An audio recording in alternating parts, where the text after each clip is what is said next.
en el blog. Y finalmente, cuando hay muchos comentarios en el blog, es signo de que han trabajado los textos. Y eso es bonito verlo. He recogido las preguntas, trataré de responder algunas, porque todas es bien difícil. Si alguno queda con una duda importante, la plantea más adelante y la vamos conversando. Primero, hay dos preguntas que tienen que ver como con la primera sesión de trabajo, un poquito atrasadas. Quiero partir por ella, por si acaso son importantes para alguno. Alguien pregunta, ¿desde cuándo se atribuye el texto del Evangelio al apóstol Mateo? Yo les diría que desde finales o inicios del siglo II después de Cristo comienza a atribuirse o a explicarse que el apóstol Mateo escribió algo, tiene una obra literaria. El problema es que si se puede identificar eso que Mateo escribió con el texto actual del Evangelio de San Mateo. Son dos cosas distintas. Que el apóstol Mateo tuvo alguna actividad literaria da la impresión de que eso es así.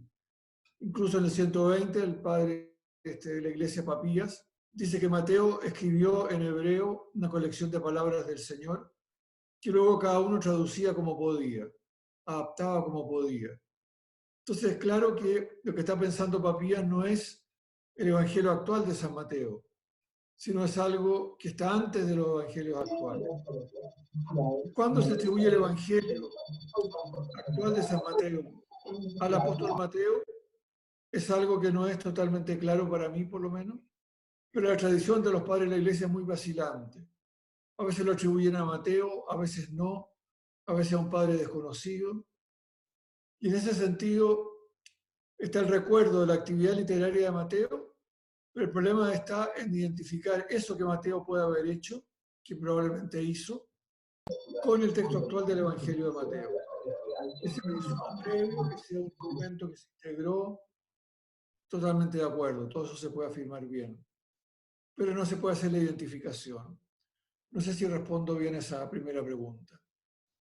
Segundo, también de la primera sesión, alguien comenta que yo les digo que el Evangelio de San Mateo está escrito después del año 70, de la destrucción del Templo de Jerusalén, porque cuenta las cosas como algo que ya ha conocido, que algo ya ha visto.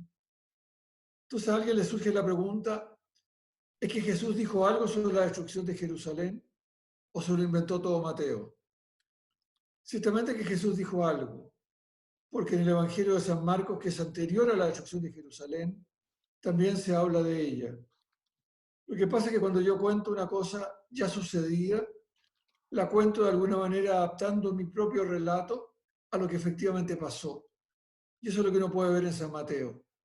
Pero que hay un anuncio de Jesús de la destrucción del templo y de la destrucción de Jerusalén, ciertamente. Eso de todas maneras está presente porque está en Marcos. Y Marcos lo usamos como un argumento para decir que era antes de la destrucción del templo. Porque lo narra claramente sin haber visto lo que de verdad pasó.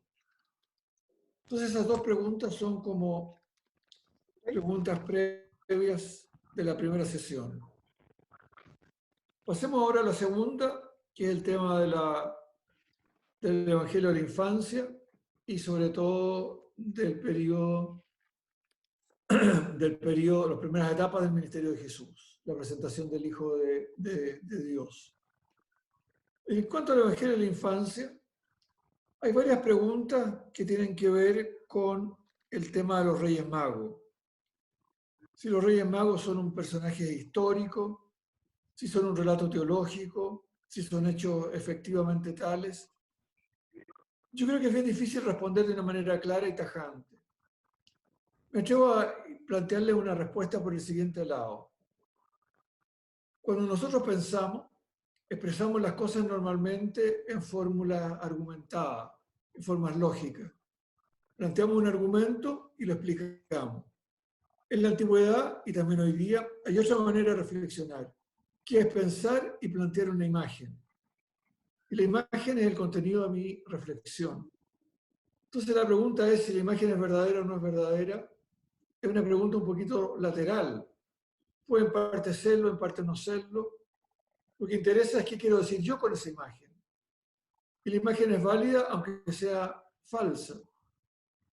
Yo a veces en cosas que hay curas lo digo, ¿qué cura no habrá sido predicando alguna vez diciendo, cuando venía a celebrar la misa un joven me preguntó tal cosa y yo le respondí tal otra? Probablemente ese joven no existió nunca en ese momento, sino que hizo el cura una síntesis de lo que muchos jóvenes le han preguntado. Y eso sirve para plantear la respuesta que él quería dar en la homilía. Entonces, en ese sentido, la pregunta, ¿qué joven fue el que le preguntó si era verdad? ¿A qué hora le preguntó? Es una cosa irrelevante para la explicación que él quiere dar después. Algo de eso pasa con los Reyes Magos. Primero, que sean tres, no lo dice el texto bíblico. Que se llamen Gaspar, Melchor y Baltasar, no lo dice el texto bíblico. Son tradiciones fuera de la Biblia. El que uno sea negrito, tampoco. Dice que vienen sabios del Oriente que buscando, investigando, estudiando la naturaleza, han descubierto que ha nacido el Salvador en Belén. ¿Cómo lo hayan vivido, cómo lo hayan hecho? Es un tema para nosotros que nos supera el conocimiento. No podemos afirmarlo por un lado ni por otro. Que detrás de esto haya una cierta imagen creada por San Mateo, también puede ser, no se puede descartar. Alguien me preguntaba por qué San Mateo es el único que habla de esto, de dónde lo sacó. Puede ser de tradiciones propias, pero puede ser también creación de él. Como San Lucas es el único que habla de los pastores, y San Mateo no dice nada de los pastores. A Lucas, que está más dirigido a los paganos, dice también los pobres de Israel, los pastores, también reconocieron a Jesús. Mateo, que es más judío cristiano, le dice también los extranjeros, también los que no son judíos, conocieron a Jesús en su condición mesiánica. Entonces son símbolos para decir, los que tú menos piensas, también han reconocido al Señor. Los que tú de alguna manera miras en menos, también reconocieron al Señor. Tú, los extranjeros sabios, los llamas magos, y magos con una expresión un poquito negativa, adivino, medio truculento. Esos que tú miras en menos, estudiando la naturaleza, lograron encontrar a Jesús. Y una de las formas de estudiar la naturaleza, alguien pregunta también por el tema de los sueños. Los sueños son muy importantes en todo el Evangelio de la infancia. Es que los sueños son una realidad humana tremendamente intensa, profunda, que a lo largo de toda la historia se la ha visto como un camino para entenderse a uno mismo y también para entender la voluntad de Dios. Que Dios habla en sueño desde los tiempos de José en Egipto, desde el principio del Génesis. José adquiere toda una posición en Egipto porque es capaz de interpretar los sueños. Y así llegamos hasta el tiempo de Jesús, en que a través de sueños Dios va guiando a la humanidad. Y tengo la impresión de que hoy día tenemos una carencia importante en no saber trabajar intensamente los sueños. A veces los psicólogos los trabajan y lo hacen muy bien, pero espiritualmente no trabajan los sueños. Espiritualmente no sabemos cómo. Se le produce un eco, Marcelo, no sé, como que se acopla con otro.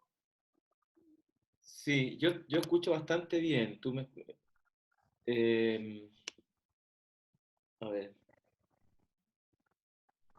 Sí, la A verdad lo es que yo mejor no. alguien acerca el micrófono y se acopla. Estoy viendo a ver quién no está silenciado. Ya, voy a silenciar aquí a alguien que encontré. Sigamos, a ver si se sigue acoplando. Ya, se acopla el pedacito, de repente se acopla, no todo el momento. Bien, yo decía que los sueños los trabajamos a veces psicológicamente, pero no espiritualmente.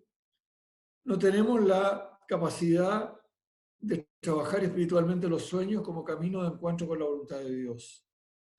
Y hay mucha gente que sueña. Yo no sé si a ustedes mismos les ha pasado, pero a mucha gente, y me toca verlo permanentemente, los sueños son una experiencia espiritual intensa.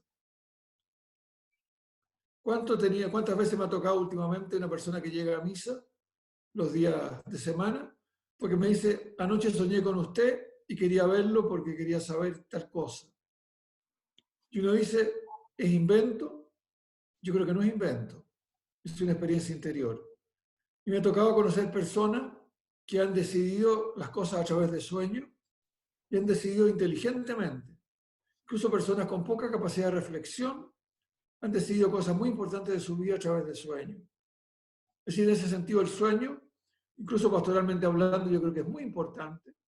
El sueño es un camino que tenemos que explorarlo como camino de encuentro con Dios, como camino de encuentro con la voluntad de Dios, y no mirarlos en menos, como si son puros sueños, tontería, fantasía, porque ahí está pasando la presencia de Dios. Alguien expresaba estas preguntas sobre los Reyes Magos, como diciendo cómo conjugar mejor el relato teológico con la historicidad de los hechos. La historicidad de los hechos no es que las cosas hayan pasado como estando en una película. No es que los evangelios, en ninguna parte de los evangelios, sea una película filmada al momento que las cosas van pasando y después descrito lo que va pasando. Porque cada vez que algo va pasando yo voy leyéndolo, voy interpretándolo. Y lo fundamental es qué interpreto yo de lo que ha pasado, qué entiendo yo por eso que hemos vivido. Entonces, lo que interesa no es tanto el relato, la crónica, por decirlo de alguna manera, sino la interpretación de la crónica. ¿Qué estaba en juego allí? ¿Qué pasaba allí? Porque la pura crónica es muda, pasaron tales cosas. Es la interpretación de la crónica que ha pasado. ¿Por qué pasó lo que pasó? Y para interpretarlo se lo hace habitualmente comparándolo con otras figuras. Es lo que en hebreo se llama el procedimiento del Midrash. Midrash, que alguien preguntaba también, que es estudiar a fondo un hecho y estudiarlo comparándolo con otros hechos que uno conoce, particularmente con hechos bíblicos. El Midrash es decirnos, tú entiendes en Honduras la cosa, puedes sacar consecuencias prácticas, éticas o consecuencias de tipo legal, pero estudias tú el hecho comparándolo con otro. Es como te ha pasado algo, a Juanito le pasó algo en la vida. Y uno está pensando, ¿qué le pasó a Juanito? ¿Cómo va a estar reaccionando? ¿Qué le pasa? Y dice, al final está actuando como Pedro. A mí lo que le pasó a Pedro en otro momento, que yo lo conozco bien, es un personaje bien conocido, me ayuda a entender qué está pasando esta persona hoy día. No es que esta persona hoy día esté viviendo exactamente lo mismo que el otro, pero hay un esquema parecido, hay un tipo de reacción que es semejante. Hay una vecindad entre las experiencias, una vecindad entre las experiencias que permite leer el texto actual o el problema actual a la luz de textos anteriores. Ese es el procedimiento del Midrash. Estudiar, pero estudiar de alguna manera tratando de conectar lo que estamos viviendo hoy día con la experiencia bíblica. ¿Y eso cómo lo hace San Mateo? En el Evangelio de la Infancia, claramente con las citas de reflexión. La cita de reflexión, es decir, esto sucedió para que se cumpliera lo dicho por el profeta tanto, por ejemplo, de Egipto llamé a mi hijo. Jesús tuvo que ir a Egipto para rehacer la experiencia de Israel. Y lo más importante de la experiencia de Israel es que de Egipto yo llamé a mi hijo a la tierra prometida. Entonces la cita de reflexión no es que el Antiguo Testamento esté lleno de frases que hay que ir cumpliendo. Como decir, esto es de verdad del Señor porque tiene 15 cumplimientos y 2 que no cumplió. Por lo tanto, prima los cumplimientos, se va marcando un tic. Sino que es entender lo que vivió Jesús a la luz de toda la experiencia del Antiguo Testamento y buscar puntos de conexión. Ese es el procedimiento midrashico, los midrash o los midrashim en plural, que permite entender algo pero a la luz de lo anterior.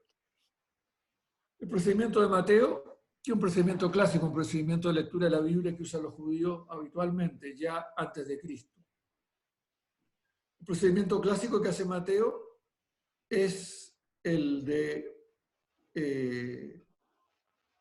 las citas de reflexión. Alguien pregunta cómo se escribe Midrash. M-I-D-R-A-S-H. Midrash, al final.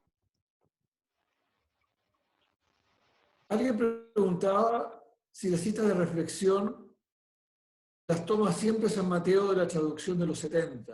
La traducción de que se hace en los 3 primeros siglos anteriores a Cristo.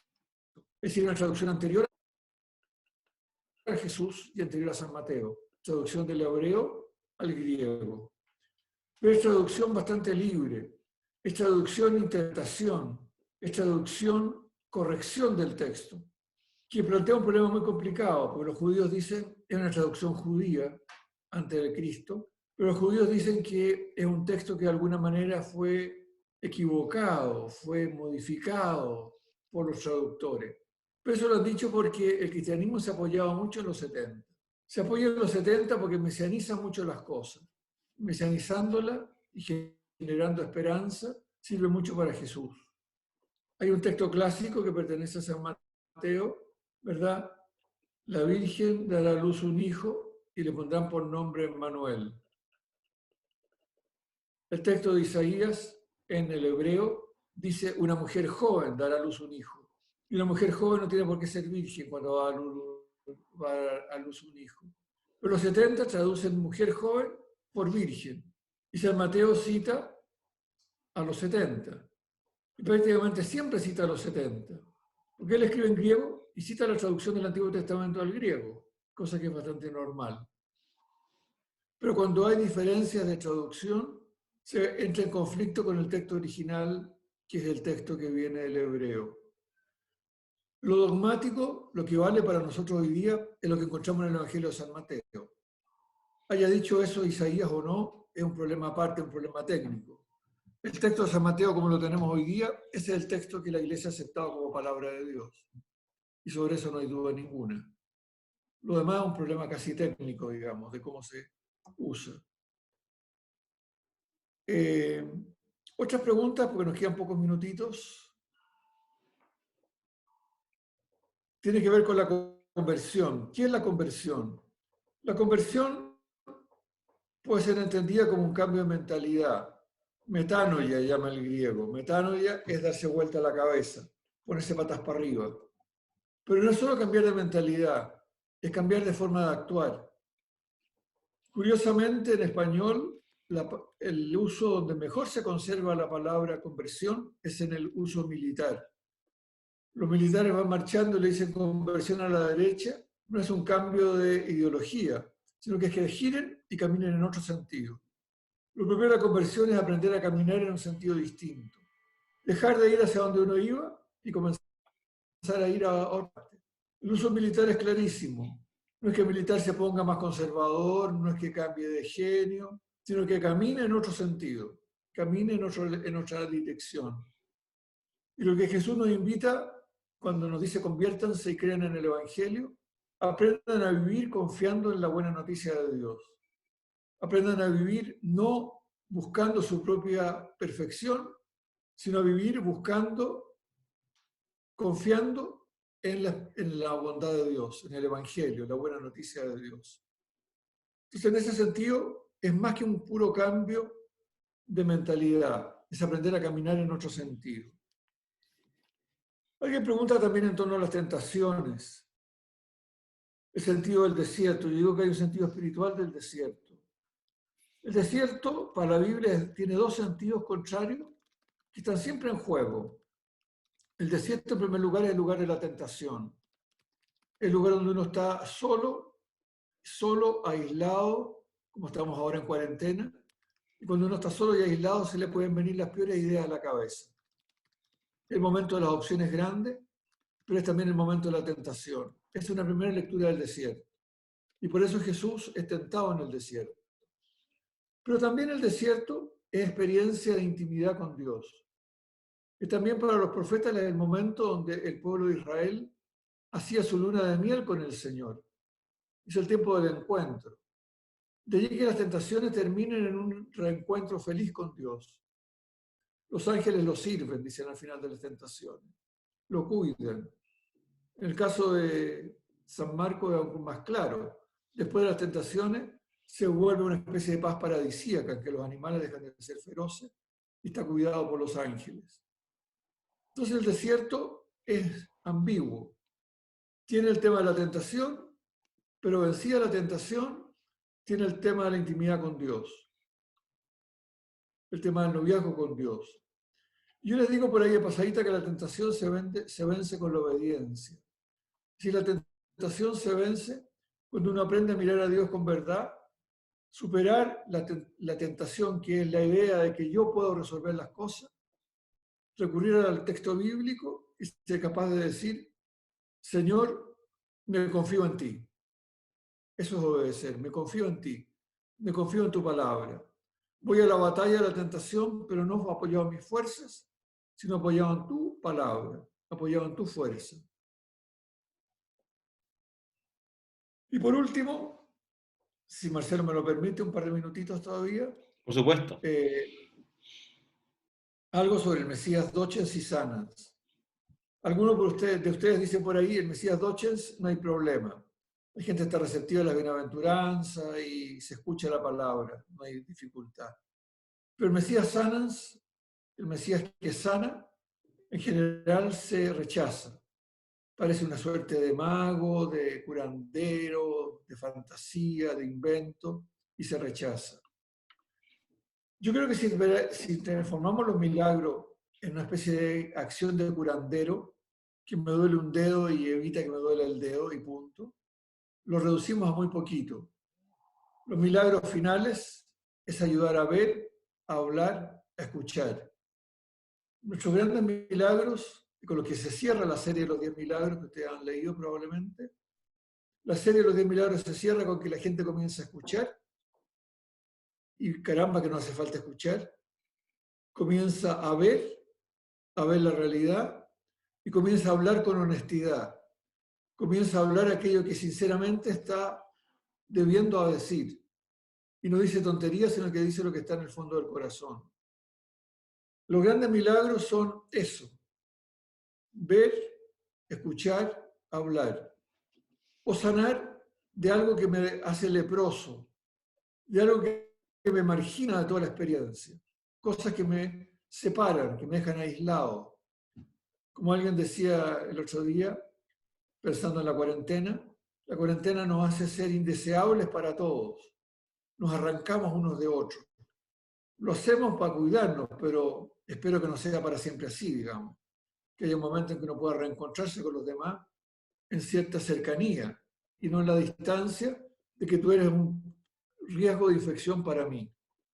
Y de eso Jesús sana.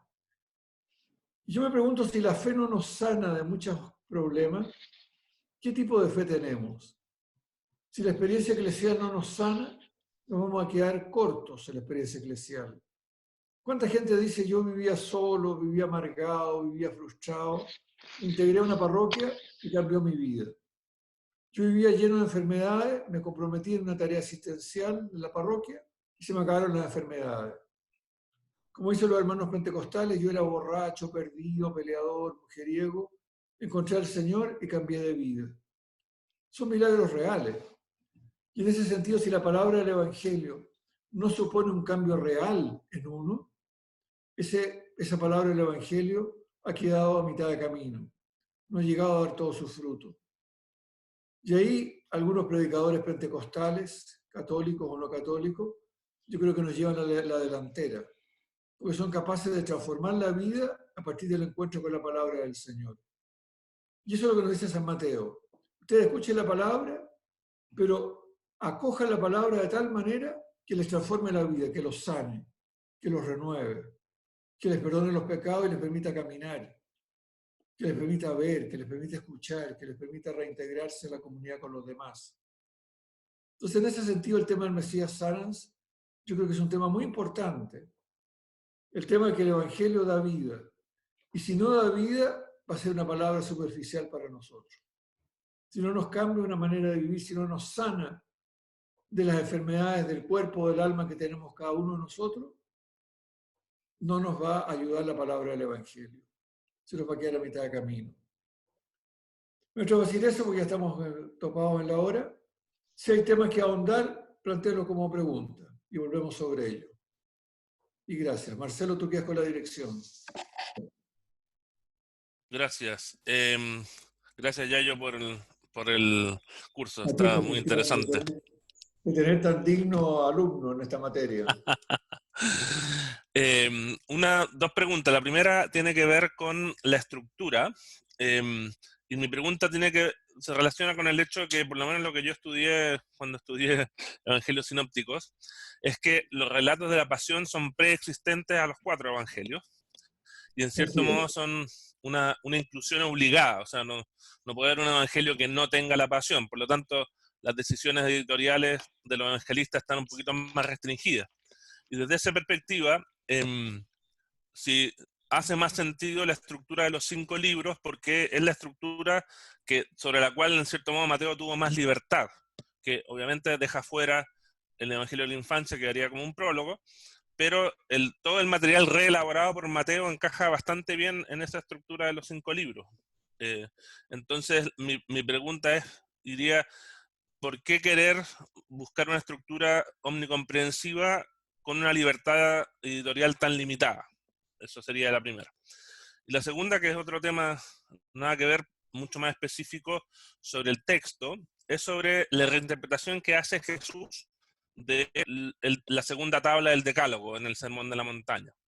Ujú. Y mi pregunta va a las influencias que pudo haber tenido Mateo o la comunidad mateana para darle ese giro más, digamos, de interioridad, de las intenciones, de lo que yo pienso, lo que tengo en el corazón, y también ese giro hacia una mayor radicalidad. ¿Hay algunas escuelas éticas que se conozcan, aunque se hayan estudiado, y que puedan explicar ese giro, o sea, que sean influencias sobre el autor del Evangelio, que expliquen por qué la reinterpretación va en esa línea? Esas serían las dos preguntas. Ya, gracias, Cristian. Parto por la primera. Los evangelios, está clarito, se construyen de atrás para adelante. Es decir, lo más antiguo de los evangelios es el relato de la pasión. Después del relato de la pasión surge la pregunta ¿por qué Jesús lo matan? Y viene el ministerio público. Y luego surge la pregunta tercera, ¿y quién es este que comenzó el ministerio público? Y surgen los evangelios de la infancia. Es decir, van de atrás para adelante a nivel de antigüedad de los textos. Lo más reciente son los evangelios de la infancia, lo más antiguo el relato de la pasión. Que un relato continuo que ciertamente, como dices tú, prevalece, es anterior a los evangelistas. Pero es lo central. Ese es mi problema con la estructura de los 5 libros. Yo creo que la estructura de los 5 libros es verdad, existe y responde a muchas cosas de Mateo. Y hay que tomarla en cuenta, por eso se las planteaba. Pero es más sabia la estructura marcana, que es el texto base de Mateo, al decir todo está tendiendo a explicar el porqué de la pasión. El porqué de la pasión surge la primera pregunta, ¿quién es este? ¿Este es el Mesías? Yo creo que el Mesías va a llegar triunfante a echar a todos los romanos y a restablecer a Israel. No, el Mesías va a ir a morir a la cruz. Son como las dos preguntas fundamentales. ¿Quién es el Mesías y por qué el Mesías muere? Y en ese sentido, una estructura, aunque sea menos elaborada, me parece a mí, porque tú puedes haber de opiniones distintas, que responde mejor a la gran problemática de los evangelios. Porque como bien dices tú, no puede haber un evangelio sin un relato de la pasión. Pero el relato de la pasión hay que integrarlo armónicamente con el conjunto de todo lo que viene antes. La estructura de los 5 libros lo deja un poco fuera. Siendo los 5 libros una estructura verdadera, que en ese sentido vale la pena valorarla y entenderla. Yo he llegado a imaginar que Mateo sobrepone dos estructuras de alguna manera. La estructura marcana que él recibe de la tradición y la estructura que él arma, que son los 5 libros, de alguna manera. En cuanto a las reinterpretaciones del Sermón de la Montaña, yo creo que lo que hay que recuperar es la teología de los fariseos, que está poco estudiada. Los fariseos son un grupo muy profundo, con una lectura de la escritura muy honda, muy radical. Tenemos una idea que los fariseos son un desastre. No son un desastre. Son el modelo de creyentes en la época. Y hay santos fariseos que se toman muy en serio el Antiguo Testamento. Y se dan cuenta que no basta con pagar el diezmo de la menta y el comino, hay que vivir cosas profundas. Y en ese sentido la mentalidad farisea, por culpa de San Mateo en buena medida, ha quedado muy desprestigiada. Fariseo es como mentiroso, como tramposo, como rígido, como descalificador. Es una lectura cristiana los fariseos. Yo me atrevo a decir malignamente porque los cristianos tenemos el mismo riesgo de ser farisaicos, en ese mal sentido de la palabra. Pero hay santos fariseos como el Rabí Akiva, por ejemplo, que muere más mártir que San Esteban, por decirlo de alguna manera. Y en ese sentido hay que recuperar la buena tradición farisea, que es la más cercana al cristianismo. Los fariseos siempre apoyaron a los cristianos hasta el año 67, cuando vino el ataque romano a Jerusalén y los cristianos desolidarizaron del pueblo de Israel, se fueron de Jerusalén, se apartaron a otras ciudades y abandonaron al pueblo de Israel a su suerte. Los fariseos que retoman después y reelaboran el judaísmo, después del sínodo de Yamnia, que comentábamos la vez anterior, están furiosos con los cristianos porque la hora de la verdad, la hora de los que hubo, la hora del peligro, no se solidarizaron con ellos. Y ahí se comienza a producir la distancia entre el fariseísmo y el cristianismo. Pero hasta ese momento era la parte más cercana al cristianismo del mundo judío. Y ahí hay interpretaciones muy hondas, muy profundas. No todo está... Por ejemplo, la famosa discusión en que si es legítimo el divorcio, según como dice el Antiguo Testamento, cuando hay algo del hombre que le moleste, algo de la mujer que le moleste al hombre. Los laxistas dicen que se puso más vieja y más fea, que era flaquita y bonita cuando se casó y ahora está más gordita y más desarmada. Y eso es molestia para el hombre, o que la comida le queda mala. Pero están los maestros serios también que dicen, no, pues, si hay un adulterio, si hay una infidelidad grave, sostenida, eso es algo que molesta al hombre, no si la comida le quedó mala. Entonces, claro, hay un abanico de teologías, pero hay teologías muy radicales también. No me atrevería a decir que eso es la influencia fundamental, pero ciertamente había fariseos capaces de sostener que las reinterpretaciones de Jesús eran válidas, eran rectas interpretaciones del Antiguo Testamento. No es conflictivo con la tradición farisaica, es en la misma línea de la tradición farisaica. Eso, Cristian.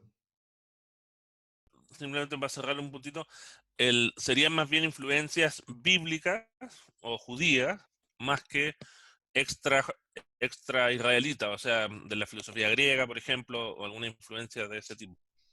No, son judías, ciertamente judías. Perfecto. Influencias griegas es difícil reconocer en Mateo. En Lucas podría haber alguna cosita, pero en Mateo no.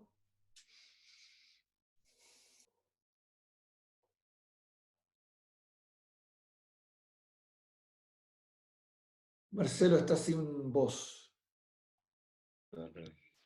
Ahora sí, muchas gracias, Cristian. Raúl Cañas, tú tenías una pregunta también.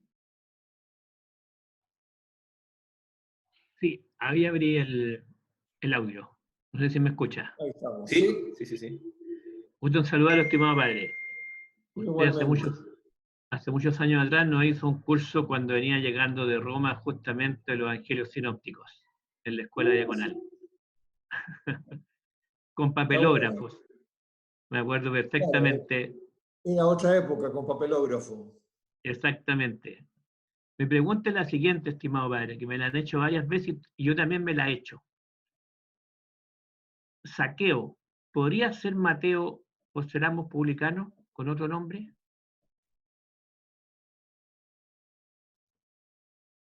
A ver, pero Zaqueo no está en San Mateo. Claro, no está en San Mateo, Zaqueo es solo de San Lucas. pero siempre me ha saltado esa duda y me la han hecho muchas preguntas y me la he hecho yo también. Yo creo que sería riesgoso identificarlo, porque si no está presente en el texto del Evangelio de San Mateo, es un episodio que difícilmente lo podemos conectar con Mateo, en materia propia de Lucas, para hablar de la misericordia de Dios, como Dios cuida incluso a los peores de todos, a los jefes de los cobradores de impuestos. Y lo pone en un momento crucial San Lucas, justo antes de la llegada a Jerusalén. Al entrar a Jericó está Zaqueo, al salir está el ciego de nacimiento que después sigue a Jesús. Es una experiencia muy lucana. Me cuesta a mí imaginarme que ahí estuviera Zaqueo, pero no estuviera Mateo metido detrás.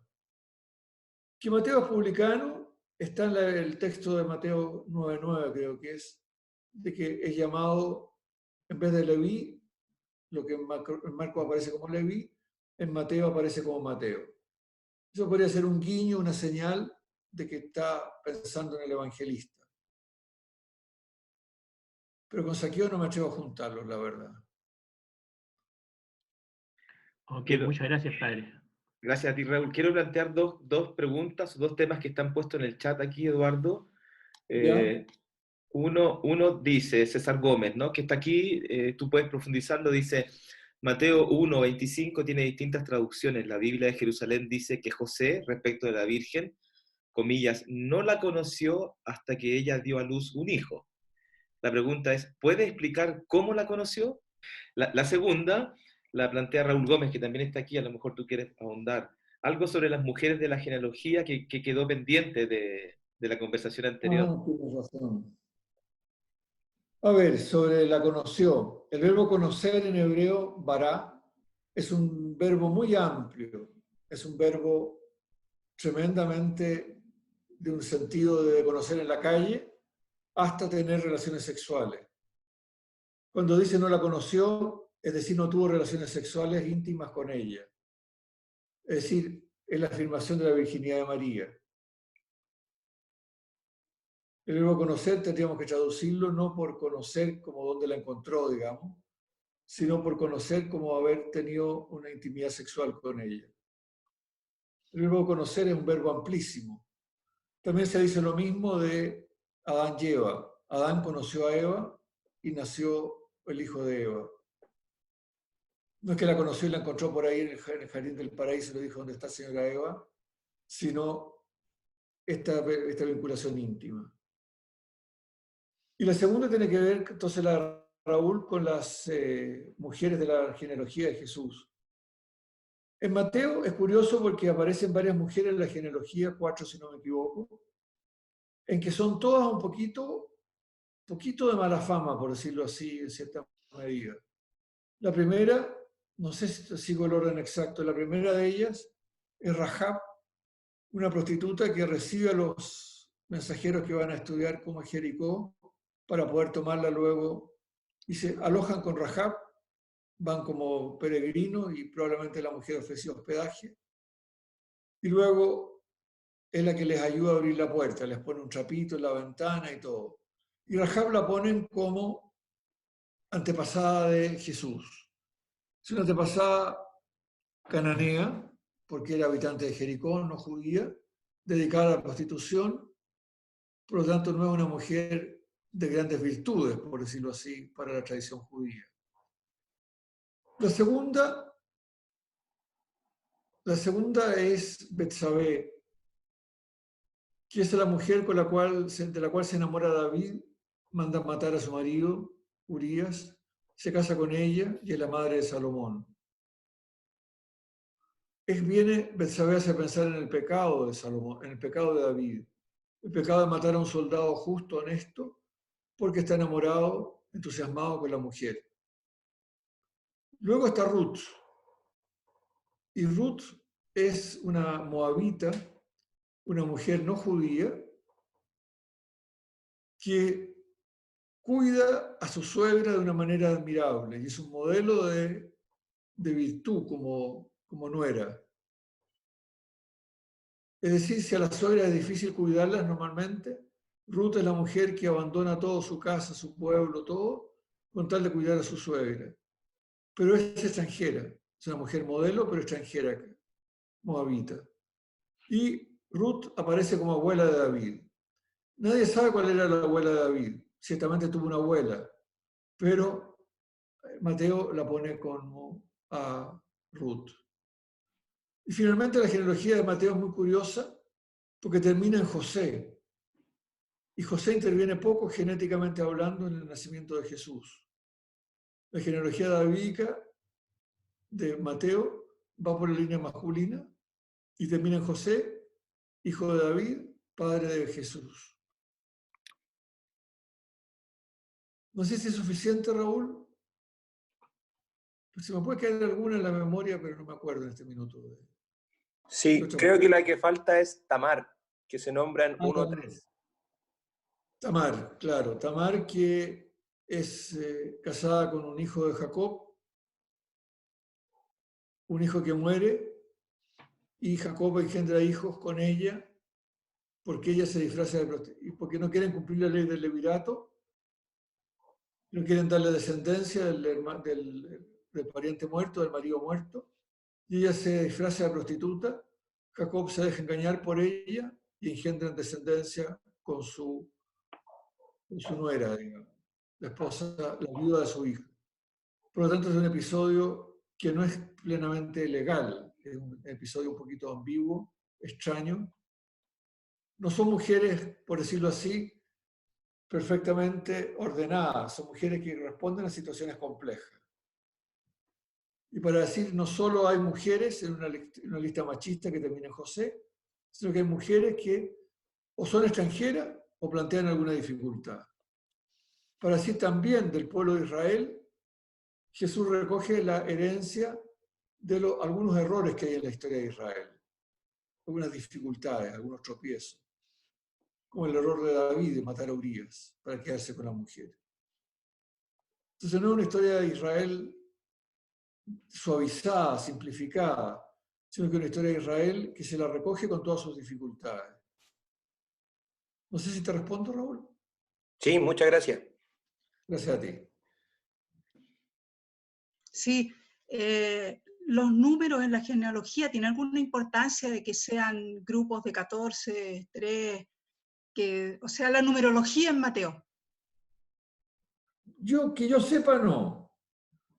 Y yo sepa, no, pero te debo confesar que no soy muy adicto a calcular demasiado los números. La numerología de repente está exagerada en la lectura de los textos bíblicos. Que 3 tiene un valor, eso es cierto, que 12 tiene un valor, también es cierto, pero no son cosas tan fuertes como que cada número tenga un valor. Y en la genealogía yo creo que montar 3 ciclos, porque lo que interesa es que es hijo de Abraham, es hijo de David, y en David ustedes van a ver, si comparan la genealogía de Mateo con la de Lucas, en una Jesús viene de la rama reinante de los hijos de David, y en la otra viene de la rama segunda de los hijos de David. Es decir, no viene de un hijo de David, o perdón, un hijo de Salomón, que sea el mismo, que en las dos genealogías, y ahí se separa. Y luego que Jesús tiene que ver con el tiempo del exilio, un tiempo crucial. La ruina de Jerusalén y el exilio, el 580 y tanto. Esa experiencia son 3 experiencias fundamentales. Abraham, la monarquía davídica y el exilio. Y por orden, yo creo que arman 14 generaciones entre cada una, pero no le veo mucho sentido especial, que yo haya descubierto por lo menos. Ok, gracias. Quisiera, César Gómez acá. Bien. César. Quisiera, padre, profundizar en el conoció, en mi pregunta anterior. Que dice, no la conoció hasta que. Ese hasta que implica un conocimiento posterior. ¿O estoy equivocado? No lo implica necesariamente. No lo implica necesariamente. Tú me quieres meter en un terreno bien escabroso y complicado.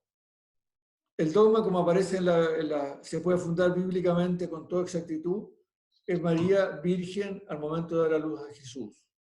Eso está claramente afirmado por la Biblia completa, sin ninguna duda.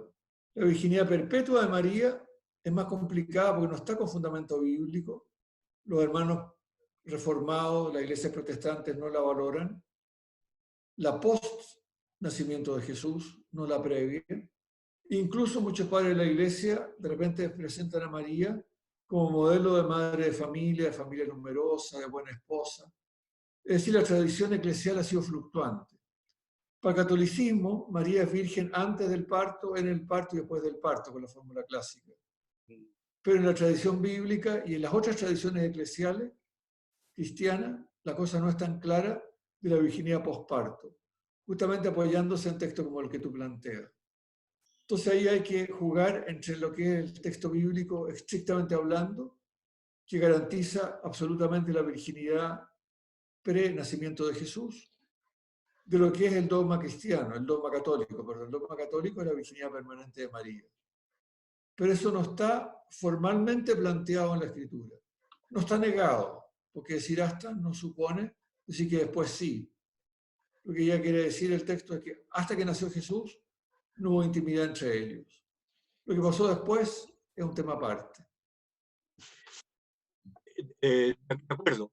Pero además el término de virgen en tiempo de Jesucristo tenía una connotación denotativa. No era bien vista una mujer virgen adulta. Claro, virgen adulta, virgen antes del matrimonio, muy bien visto. Es Sí. casi indispensable. Pero una mujer que se quedara sin casarse y sin tener hijos, era vista como alguien que no colaboraba a la venida del Mesías. Porque mientras más hijos de Israel haya, más posibilidades hay de que haya un Mesías.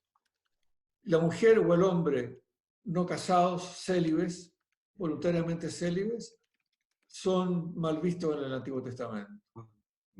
Por eso Jesús también es mal visto. Y se lo llama eunuco, que se ha hecho eunuco a sí mismo, se ha castrado a sí mismo por no tener familia. Un par de cositas. Nos quedan 3 minutos, parece. Yo estoy un poco adelantado, pero hay 2 cosas en el chat que quiero plantear y luego vamos cerrando para algunas informaciones importantes. Primera cosa, Fabiola pregunta si uno quiere comenzar a estudiar la Biblia en serio, ¿por dónde comenzar? Eso es lo primero. Y lo segundo, todavía una pregunta sobre un posible Mateo arameo.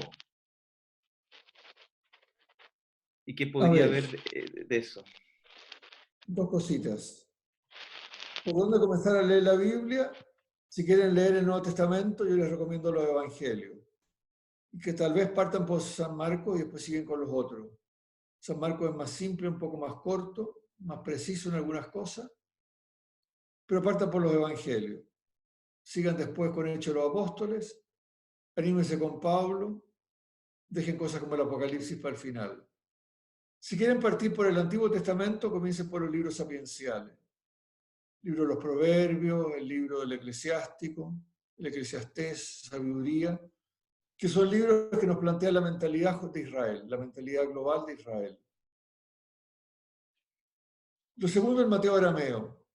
Es un debate que hoy día está como un poquito pasado de moda, pero fue fundamental en la primera mitad del siglo XX. Es identificar lo que afirma Papías en el año 120, afirmar que aquello que escribió San Mateo es sustancialmente el Evangelio de San Mateo que tenemos hoy día. Por lo tanto, habría un Mateo arameo que sería la base del Mateo actual. Sería el Mateo actual simplemente una traducción de ese Mateo arameo. Pero está claro de que no se puede afirmar que el texto actual sea una traducción del arameo, es un texto escrito en griego. Los que saben... No, que el problema es si San Mateo escribió algo, yo diría que sí, porque Papías afirma que escribió algo. Que ese algo sea el Mateo actual o algo prácticamente idéntico al Mateo actual, eso es lo que ya está puesto en duda fundamentalmente. La Pontificia Comisión Bíblica, hasta el tiempo del concilio, defendió la radical identidad entre el Mateo arameo y el Mateo actual. Pero eso, la misma Comisión Bíblica se ha desdicho de eso actualmente. Ha dicho que eran afirmaciones condicionadas por el pensamiento de la época, que no tienen ningún valor actual. El mismo Pontificio de la explicación, Mateo depende fundamentalmente de Marcos. Entonces, el tema está no negar que el evangelista, que el apóstol Mateo haya escrito algo, pero es que ese algo no es el evangelio actual de Mateo. A lo mejor una colección de palabras del Señor, quizás algo que está detrás de lo que se llama Q hoy día, podría atribuirse a Mateo, pero no el texto actual de Mateo. Eso es lo que podría decir así brevemente.